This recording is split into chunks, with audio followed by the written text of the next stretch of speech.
Many people continued to think that the disease would affect only gay men and IV drug users.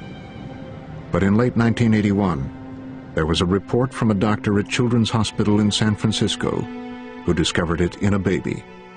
And the baby required a large number of blood transfusions. And when we saw the immunologic profile, it was identical to what was being seen in the young adult men that was called the gay syndrome. And so we took the list of blood donors and said, of these donors that provided blood for this baby, are there any that have been reported to have this new disease? And there was one. When we went back to try to locate him, that individual had already died of AIDS. That would mean the disease had entered the blood supply, and anyone needing a blood transfusion could be at risk. And if this infectious agent got into the blood supply throughout the United States, and in fact throughout the world, we would have a big problem on our hands. We were called alarmists. There were accusations that we were trying to create panic in the blood system. In fact, it was already too late. That same summer, another group began to develop symptoms of immune deficiency. The terrible outbreak of HIV in the hemophilia community was really a very simple situation. That is that clotting factor is obtained from blood or plasma that is donated blood or sold plasma. You take plasma from thousands of people and put it together, put them into a bottle, and then send that out and inject it into other people. The clotting factor, factor VIII, was concentrated from thousands of donors, many of them poor people willing to sell a pint of their blood for $10. And what happened was that IV drug users, people really at risk of AIDS, were selling their plasma. And the blood industry did not exclude gay men from blood donation. And so you ended up contaminating essentially all lots of factor VIII material that was used to treat hemophiliacs, and infected essentially all of the hemophiliac population with 100% fatal virus. The CDC now knew it had to be a virus. It was the only particle small enough to get through the filtering process to make factor VIII.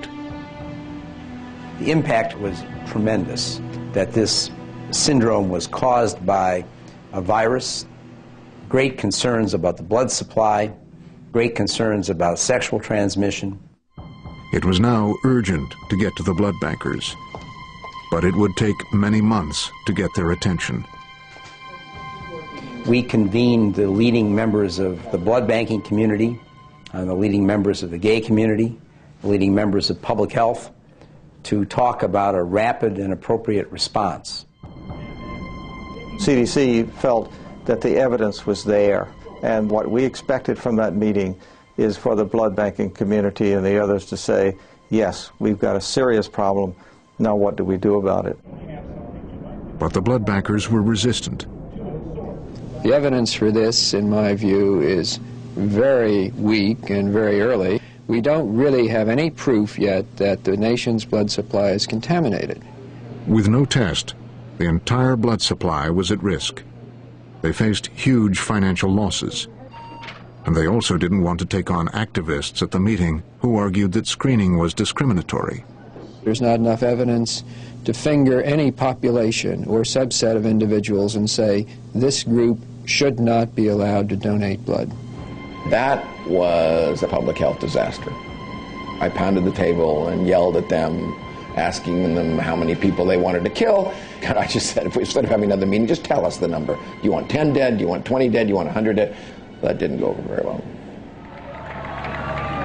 It would take 2 more years before safeguards were instituted. And it's going to come out, hopefully with a congressional hearing, it's going to come out. And I hope the world knows the truth before I die. Because I'll tell you, I've got an appointment soon to die. More than 35,000 Americans would be infected from contaminated blood and blood products.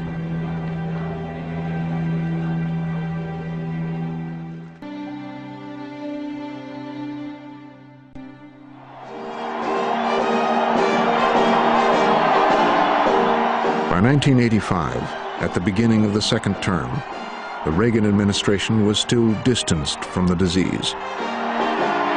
There was an open neglect, if you will, and the failure of the president for many years to even mention the term AIDS.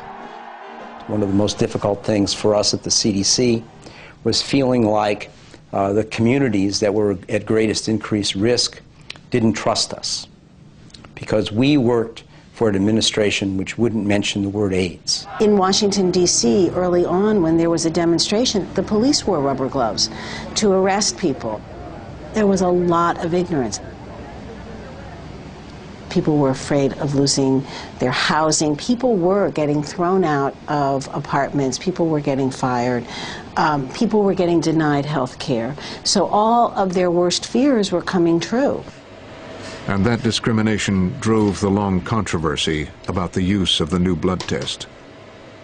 Am I afraid to be tested for a condition for which there's no cure? For a condition which I will be labeled, not only to myself, but to the entire community, as carrying a fatal virus, a virus that killed Rock Hudson? Do I want to be tested for that? And then who else will know my results? Will they go to the government? Will they go to the IRS? Will they go to my insurance company? Will they go to my loved ones? Who will decide who they go to? Let's support the kids! The fear of AIDS was spreading into America's heartland. In Tennessee, panicking parents forced Dwayne Mowry, a 12-year-old hemophiliac infected with HIV, to leave school. It's like putting a loaded gun in this school and just hoping and praying it don't go off. Read that, baby. Read that. Trying to kill everybody else. But you're not going to kill mine, baby. Hey! In Kokomo, Indiana, a 14-year-old hemophiliac, Ryan White, was forced to leave school. Someone even fired a bullet at his family's home. And perhaps the most egregious discrimination occurred among a family in Florida whose home was burned down because their children were hemophiliacs with AIDS.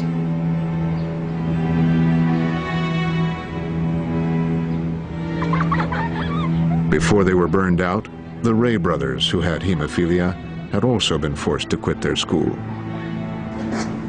Dear Mr. President, hi, my name is Richard Bray. I have two brothers, Robert and Randy. We are hemophiliacs.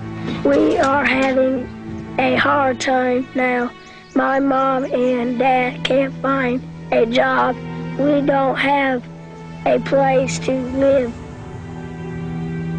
Mr. President, if you had younger children, would you send them to a school with a child who had AIDS?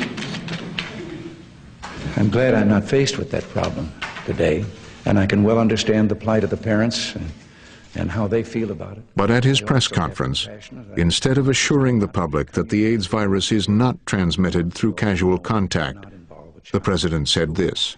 And yet medicine has not come forth unequivocally and said, this we know for a fact, that it is safe. And until they do, I think we just have to do the best we can with this problem. I can understand both sides of it. I've also asked HHS to add the AIDS virus to the list of contagious diseases for which immigrants and aliens seeking permanent residence in the United States can be denied entry.